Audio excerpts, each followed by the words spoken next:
बहुत समय पहले की बात है, जब पृथ्वी पर साधना और तपस्या का प्रभाव सर्वोच्च था।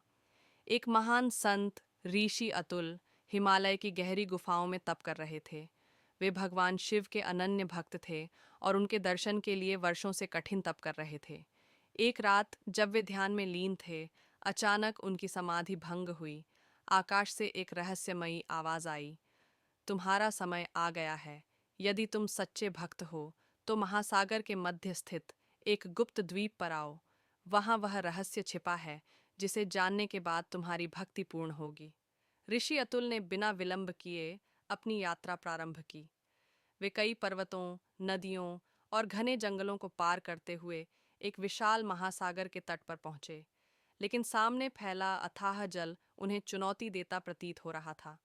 उन्हें समझ नहीं आ रहा था कि महासागर को कैसे पार किया जाए। तभी उन्होंने ध्यान लगाया और ओम नमः शिवाय का जाप करने लगे। अचानक समुद्र के जल में हलचल हुई और एक सुनहरी नौका प्रकट हुई। ऋषि उस नौका पर चढ़े और जैसे ही उन्होंने नौका को आगे बढ़ाने का प्रयास किया, समुद्र में एक भयानक तूफान आ गया। बिजलियां कड़कने लगीं। विशाल लहरें नौका को निगलने की कोशिश कर रही थीं, परंतु ऋषि अपने तपोबल से अडिग रहे। अंततः जब उन्होंने अपनी आंखें खोलीं तो देखा कि वे एक रहस्यमय द्वीप पर पहुंच चुके थे। यह द्वीप सामान्य नहीं था।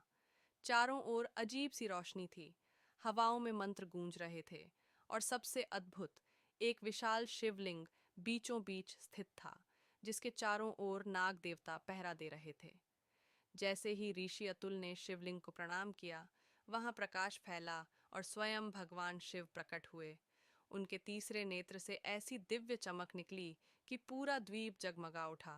ऋषि अतुल, तुमने अपने धैर्य और तप से यह सिद्ध कर दिया कि सच्चे भक्त को कोई भी बाधा रोक नहीं सकती। लेकिन तुम्हारी अंतिम परीक्षा अभी बाकी है, शिवजी ने गंभीर स्वर में कहा। फिर शिवजी ने अपना त्रिशूल उठाया और द्वीप की भूमि पर दे मारा।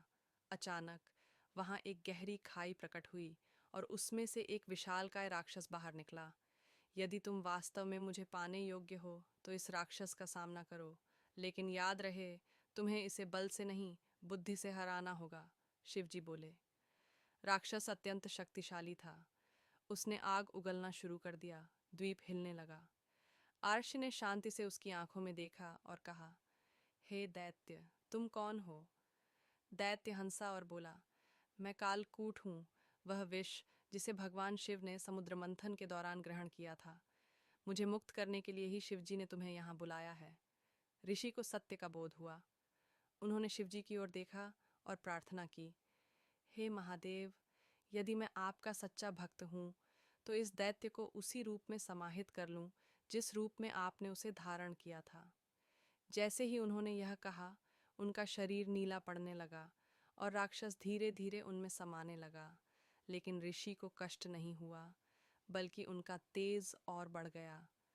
भगवान शिव मुस्कुराए और बोले, ऋषि अतुल, तुमने मेरी अंतिम परीक्षा भी उत्तीर्ण कर ली। अब तुम मेरे प्रियतम भक्तों में से एक हो। मैं तुम्हें अमृतत्व और सर्वोच्च ज्ञान प्रदान करता हूँ। एक दिव्य प्रकाश प्रकट हुआ और ऋषि अतुल को ब्रह्मांड का समस्त ज्ञान प्राप्त हो गया। उनकी आत्मा शिव में विलीन हो गई और वे स्वयं एक चमत्कारी सिद्ध बन गए। कहते हैं कि वह रहस्यमयी द्वीप आज भी महासागर में कहीं छिपा है और केवल वे ही उसे पा सकते हैं जिनका हृदय सच्ची भक्ति और शिव समर्पण से भरा हो। हर हर महादेव।